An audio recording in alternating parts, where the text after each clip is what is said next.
I think it's very business-like.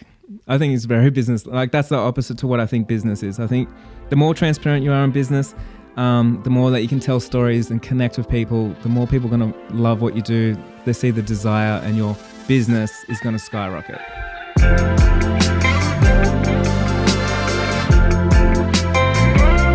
Hello everyone and welcome to Show Love episode 16. My name is Ben, I will be your host, and joining me on the line from Melbourne, Australia is the man with probably the best hair in the wedding industry. It's Jai Long.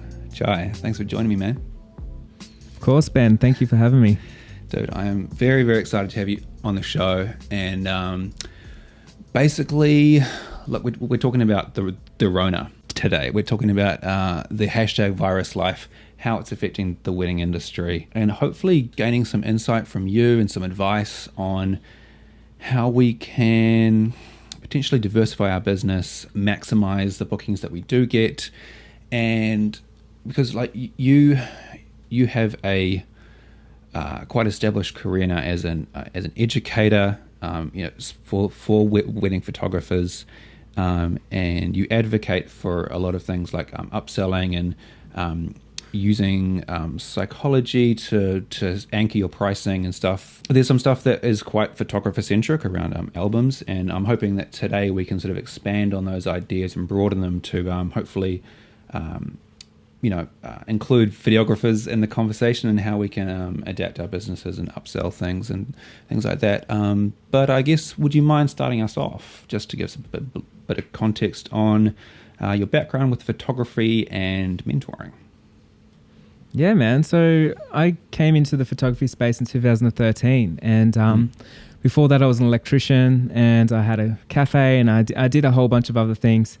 And I think, I came to a point in my life when I just realized that I was making a lot of money and it wasn't bringing me any extra happiness. And I think I just wanted some sort of creative outlet, and I fell in love with photography. And as soon as I found photography, I knew that I wanted to do it full time. So I went talking to a few people, and I made a friend, and he was a wedding photographer, and he said wedding photography is amazing. Weddings are amazing. And at this point, I've never been to a wedding before. I barely knew how to use my camera, and I kind of just dove in, quit my job, and became a full-time wedding photographer. And the rest is history. So that was like 2013. It was a pretty interesting transition, going from not being able to use the camera, not having any work, not even been to a wedding, to, I think in the first 12 to 18 months, I shot, I think 8 international weddings, 60 weddings around Australia. I was named top 30 wedding photographer by Rangefinder magazine, and runner-up Australian wedding photographer of the year by Capture magazine.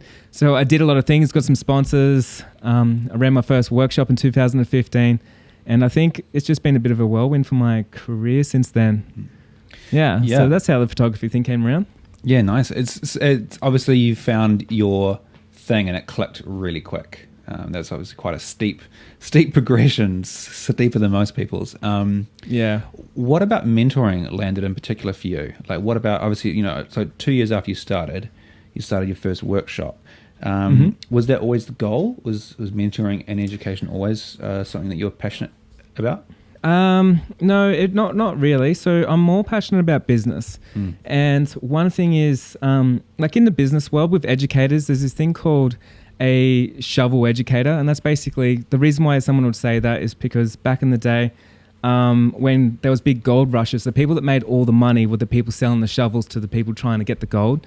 And like, it's the same thing in the educational space. There's so many educators out there that are sort of teaching something, but it doesn't really move the needle for a lot of people because they haven't done it themselves. They haven't actually run businesses themselves or do a lot of things that they preach. So when I came into this space, I've already had successful businesses. I've already been bankrupt. I've already, done so much. And then I grew my business so quickly to a 6-figure business. I do all the stuff that I teach every day in all my businesses because I've got quite a few of them.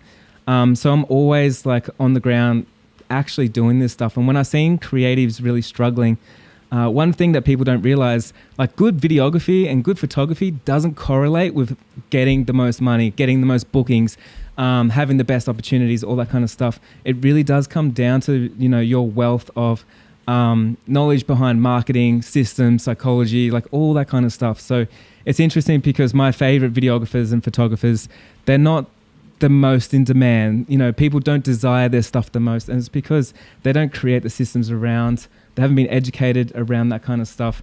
And the people that create stuff that's more mainstream, I guess, like they can book out so much just because they know Google ads or Facebook ads or how to, you know, work the SEO or how to become Instagram famous and whatever else it is. So I think it's just like a passion for me just to show people the opportunity, show people transformation, how you can actually do this stuff. I have like changed my life from, you know, going from bankrupt to making lots of money throughout my craft and career. And I want to show people that, you know, they can do the same thing. If they're ambitious and they're willing to do it, then it's all right there. And it's not hard at all.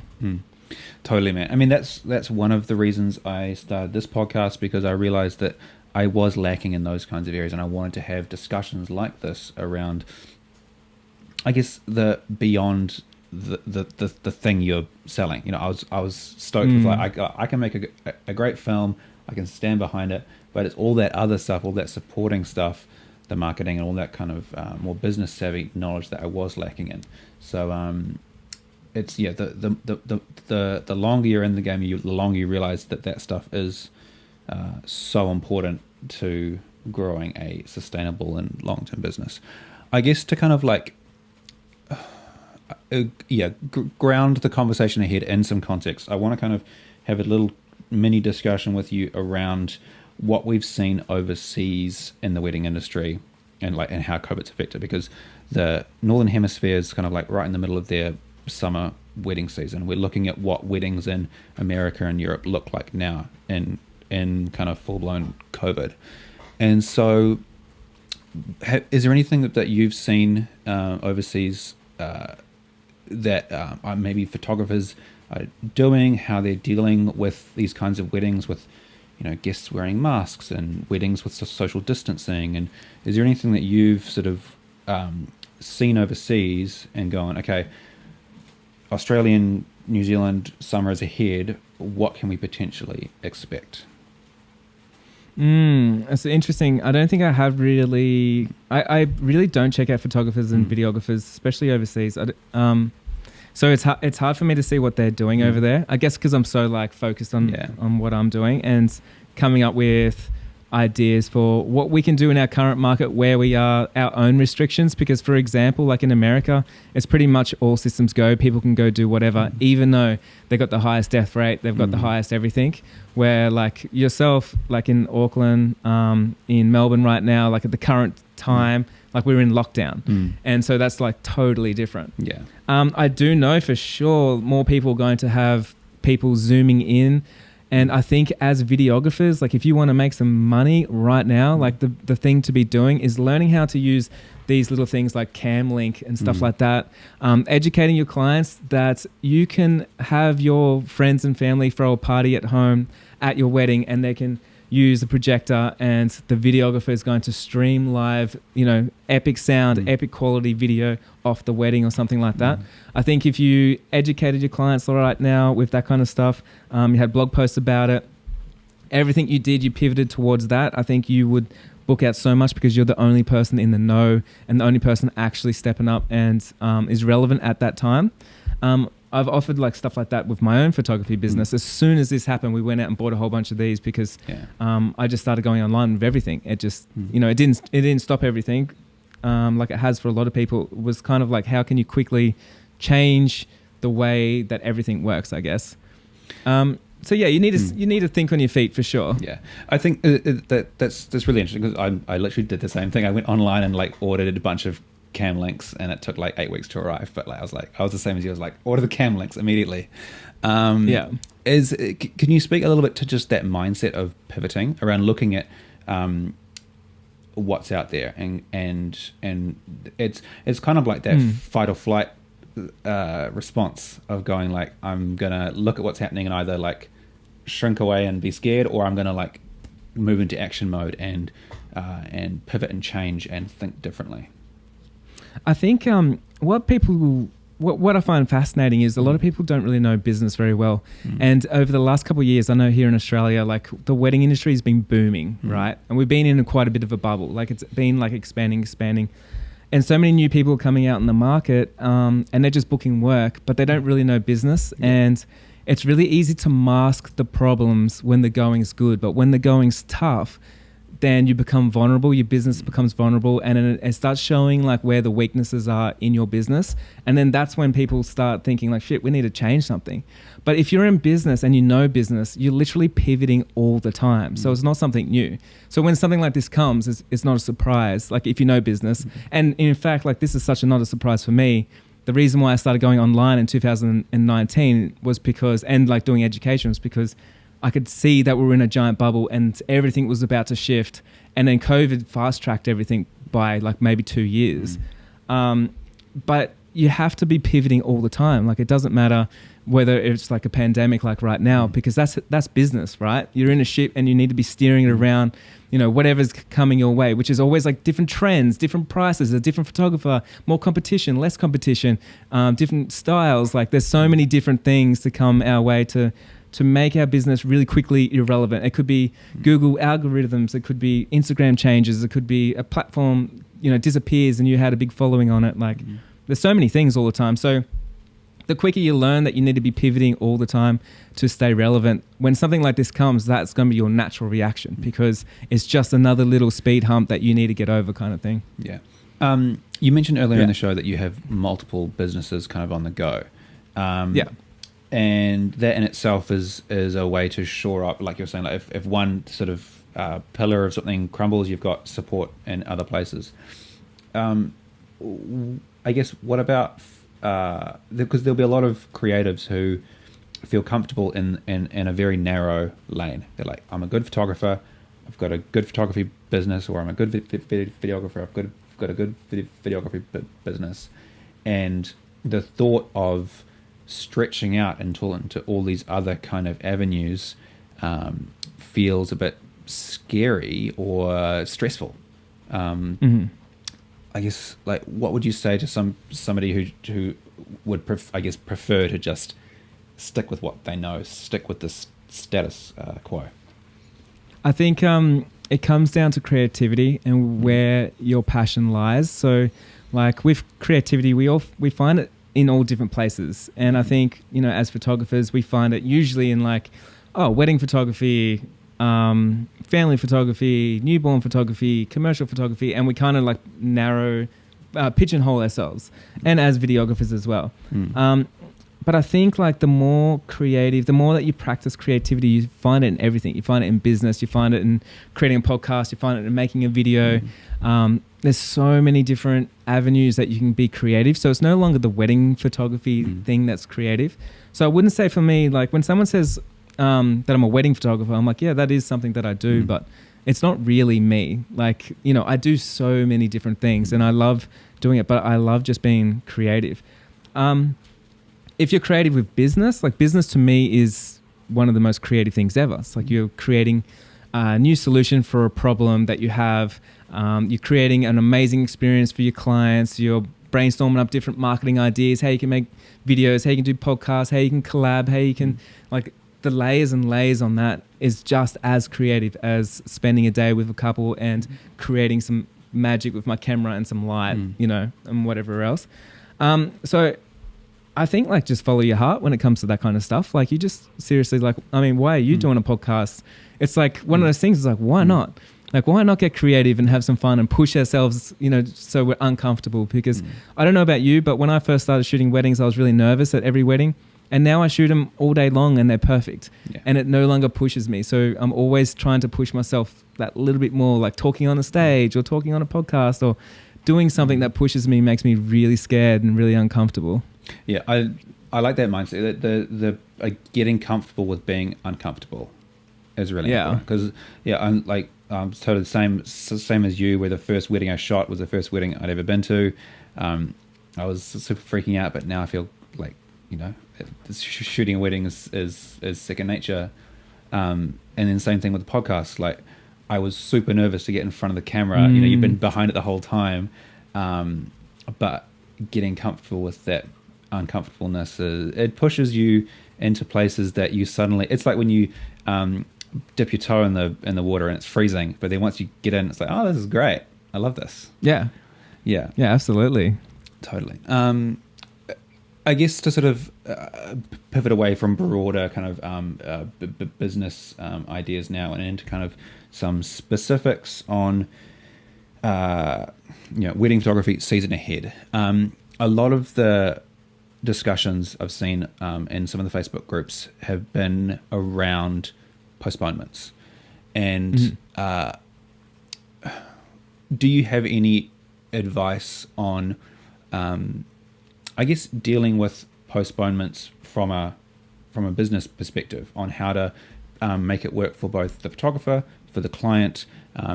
One question a person had was like, do we like take second deposits for this new date? How do we deal with holding two dates for people?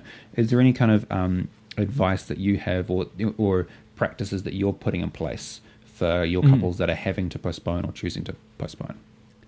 So number one, my big tip would be like not taking advice from people from Facebook groups. I mean, it depends on the Facebook group that you're in because some can be positive, but a lot of people on Facebook groups, they're spending a lot of time there because they don't really know themselves, and then they're handing out advice and then it might not be the right advice. So like some tips and tricks from Facebook is great, but when it comes to your clients and actually money, it's so important to have the right thing for yourself, and every business is totally different.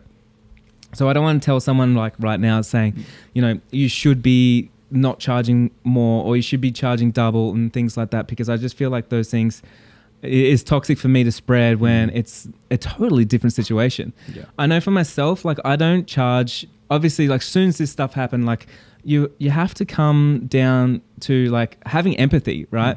Like we're all in a really crappy situation right now where we don't want to be in this situation, and it just happens to be, the way it is. Yeah. And I know for myself, like as soon as people cancelled, I just gave them back their deposits, no questions asked. And I know my bank account was just dwindling down to nothing, and I could see it was going to be really hard months ahead. But I was also like, it's hard for all of us. So I can see the empathy there. And if this ruins my business, I was just happy with that. I was like, okay, well, I'll be able to build it back up, but I'm not going to put my clients, the people that have trusted me, out on a limb and not give them back their money. But that was like my situation. And I think like going forward now, like it's getting harder and harder because people that postponed the first time for me, now they're doing it again. So one of the things you could do, and we just did this with our wedding, I've got a DJ and photo booth business. Yeah. And one of the things that we're doing there is we're doing no lock-in like contracts. So if people want to rebook us, they can pay a deposit and they can 100% get a refund if they want a refund. So I think as photographers and videographers, if you want to book a lot right now, the thing is people don't want to book you because you got a big deposit and then they got to sign a contract and then they're locked in and they don't know if that's a great idea or not, but they got a lot of time on their hands, so they're planning a wedding and they know they're going to miss out because there's going to be so many weddings in 2021. So one of the biggest things you could do right now is go on there and say, guys, because of COVID, you can sign the contract, you can pay the deposit, but if you need a refund, no questions asked, I'll give you that refund. That way you can hold the date, and if it does work out, happy days. And if it doesn't work out, then it's 100% risk-free. If you did something like that, I bet you people would start booking because that's what they're thinking about. Like, I don't want to be locked in on something. Imagine if there was another lockdown, or imagine something else. So you got to think about what your clients are thinking now and how you can solve that problem. And that's what it comes down to any business. If you want to make money right now, there's tons of ways, and that would be one of them. Yeah. Getting those deposits in too, like imagine what that can do for your business right now. If you got 10 deposits, for the next couple of months. Yeah. But I guess, like you were saying about, it's about being empathetic.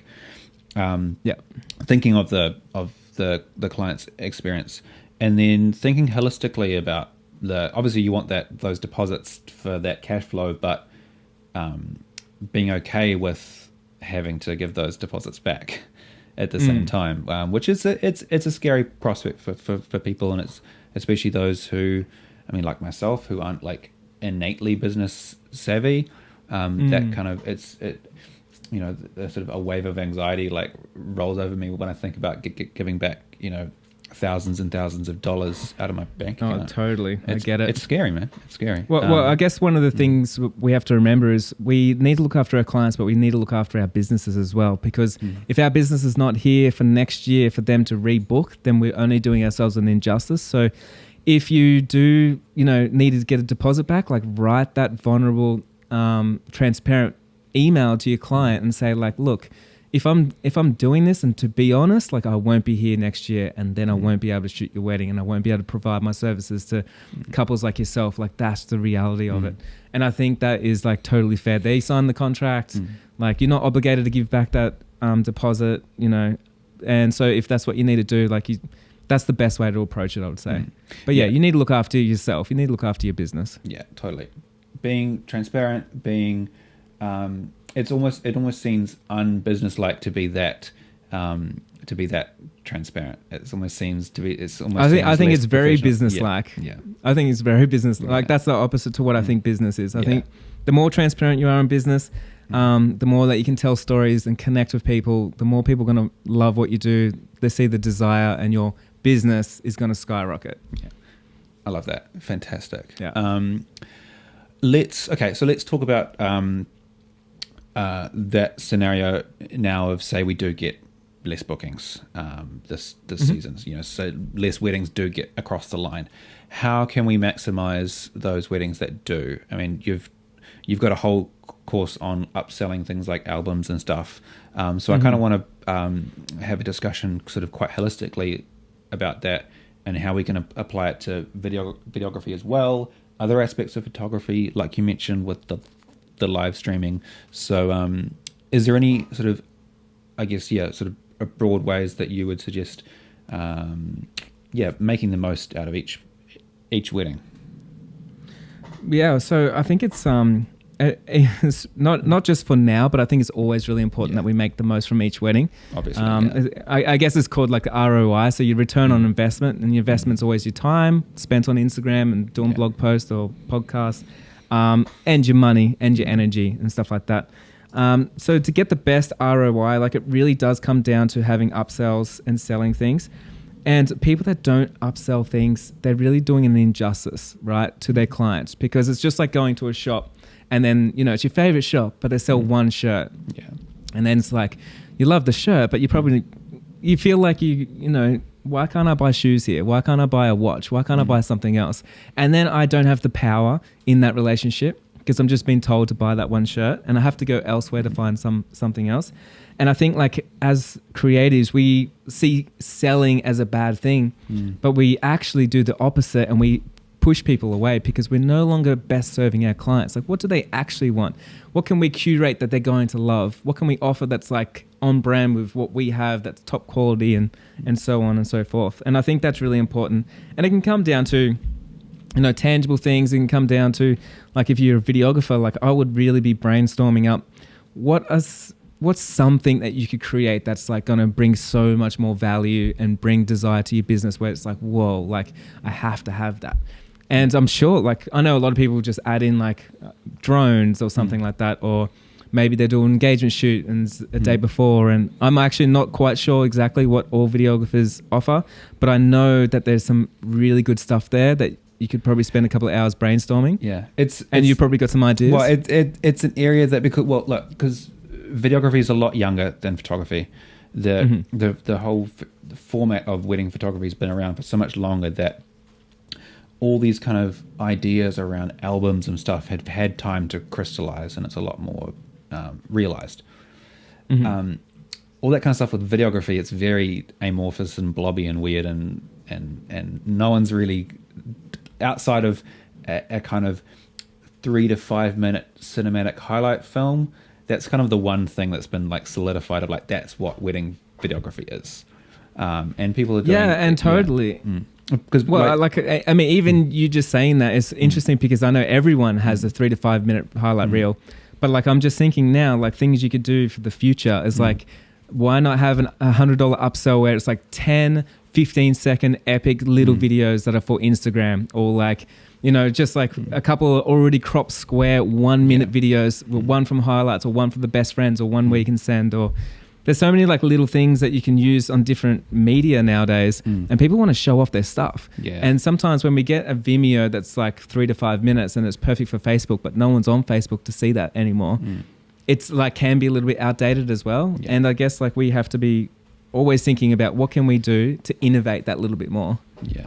One of the clients I met on Zoom the other day was asking specifically about Instagram edits. She was quite like, you know, like she was all about social media, and she was like, I really want like an Instagram like specific edit and stuff. So it's, I mean, that's what people want. They want to show off what they just paid for. And I bet you any money, if you just had like $100 upsell for like, you know, one Instagram 1 minute highlight reel for that, like people would add it. And then if you had like a $500 one where you do 10 different ones, like people would add it because that's what they want. Like I would want that. Yeah.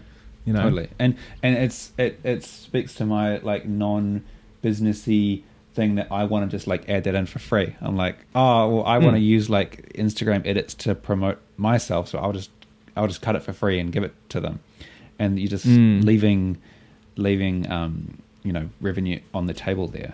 Well, yeah, I mean, there's two ways that you can look at it, right? So one is you can do it for free because you're a nice guy, but what happens is people don't like that because then they're paying for an Instagram video that they didn't want anyway. Yeah. So that's how people see it. And then you're also not obligated to do it. But as soon as you say like it's worth $100 or say it's worth $200, I'm going to give it to you for $50 if you just get it now, then it's like, oh, that's something I actually want. And then I've got the power to buy it and it's an add-on. So it's not like included. So the whole included thing is actually not a great thing because we just feel like we're paying for it. Yeah. And it's something that 99% of people don't want until you sell it to them, I guess. Yeah. People in their mind are trying to figure out how much that Instagram edit costs and thinking, how can I just get that removed from the ticket price? Totally.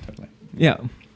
Is there anything that do you approach kind of like before the wedding day extras versus after the wedding day extras, say things like albums and stuff, differently? You know, like I'm thinking of things like offering live streaming, which obviously has to be organized before the day. Do you approach upselling something like that versus upselling a kind of like post-wedding product like an album quite differently, or is it kind of generally the same philosophy? Well, I guess it's a little bit different because it's at different stages. So when someone's like going to get married, they're very like, they want to impulse buy because they're on the high of they just got married. And then like a month after their wedding, like they're still on a high, but it will get to a stage when you probably won't be able to sell an album anymore because people won't see the value. And then it will take a long time before they actually see it again. So it is much easier to upsell before a wedding day, but it's also like if you hit it at the right time. Like for me, for albums, like I'm always like writing to one of the partners, like, I know your anniversary's coming up. Like, do you want me to start organizing that album? And then you can give it as a surprise or something. Like you'd be surprised how many times like that little email makes me $2,000, you know? So it's just like little hustles like that. But yeah, you can definitely offer, like, I think most people don't ever go back and serve their clients. They just like, once they're booked, once they're done, that's it. Yeah. And, I always write up a courtesy email like a year later and just like, congratulations, this is the first year anniversary and whatever. And don't forget, I've got albums and got prints and you can do all that through me and all that kind of stuff. Totally. And because we think that like once we've shot the wedding and delivered it and stuff, that's done. But these people have friends who are getting married next summer and next summer and next summer, and they've got sisters who are 2 years younger getting married and stuff. Like all of that extra effort goes a long way to getting you more bookings for sure. A lot of the stuff, like it obviously comes natural to you. You're a business person. These kinds of concepts come naturally to you. I know there's a lot of anxiety among wedding professionals now for whom this stuff doesn't come naturally. Do you have any advice for people to, I guess, like stay positive? Like I know you put a short video around this on your YouTube page, and sort of like what was your impetus for doing that video, and what do you sort of can you sort of expand on that message? Yeah, like I mean, so that message is all about gratitude, and it's all about just knowing that like your self-worth is not based on your success and all these outgoing things. And I think a lot of us think it really is. When everything just disappears like this, like, does it really all matter? And is it the thing that everyone remembers you for? You know, I've been building my business, Free the Bird, for the last 7 years. And if it disappeared tomorrow, like, no one will remember it next year. That's just how it is. And we want to think we got some sort of legacy when it comes to this kind of stuff. But I think the legacy like comes down to a life well lived. And I think that is more important. And with business, we like to overcomplicate things thinking it's harder than it is, because like for me, like when I say I'm businessy, I don't like to get into Excel spreadsheets and optimizing things, but I do it because I see I can turn something to my advantage, which I'm really creative. So my mind, like the way that I work, I'm like super, super creative. I can think of ideas all day long. And then when I see something that's really hard, I have to kind of transfer it into my own language so I can understand it. And then, you know, and I'll picture it with like a crazy story or like, like a cartoon or analogy or something like that so I can totally understand it. But I think like there's a bit of a barrier when we get scared of something. It seems too hard because we have to learn, or it seems too hard because, you know, I wasn't smart at school, or I'm not the best at maths, or whatever it is. But there's no better time than now to like actually educate yourself. Like if you can educate yourself on all this kind of stuff. In the last couple of months, I've listened to more podcasts, audiobooks, done more online courses.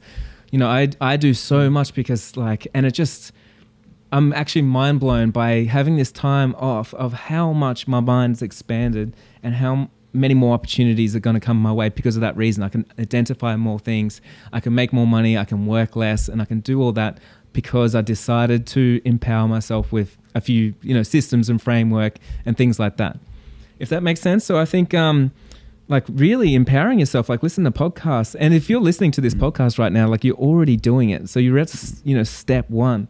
And then like step 2 is getting into audiobooks. And then step 3 is like getting into online courses. And then step 4 is like talking to a business coach or something, or a mentor or something like that. And it, you know, and it just sort of keeps going.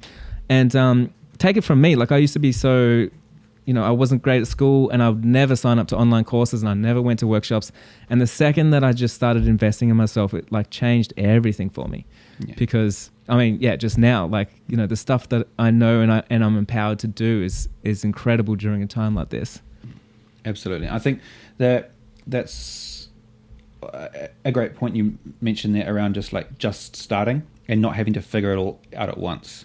You know, start simple with take step 1. Step 1 of literally just as like a low barrier to entry of listening to a podcast, and then you go just like, as long as you feel like you're just taking little steps forward every single day, the universe just kind of happens, really. As if you're pushing in the right direction, stuff does just kind of happen, which is nice. As long as you allow it to happen. Yeah, totally. Fantastic, man. I'm really happy with our conversation today. I've certainly, it's been nice to, I guess, hone back in on concepts that I was like, I already knew around things like gratitude and being empathetic and stuff, but just getting that reminder to focus on those things and not get bogged down and trying to I guess figure everything out on a granular level, and you know, figure out exactly what to write in contracts to couples and things like that. Just to think broadly and holistically around staying positive, big picture, just keeping a healthy and a happy and a business that works for you, which is really cool. What are you up to in the next few weeks? I know you mentioned before we went on air that you've got a workshop coming up, and is there any other exciting things in the world of Geelong that are ahead of us? Oh man, so many good things in the works. I'm always kind of tipping my toes, into a whole bunch of things.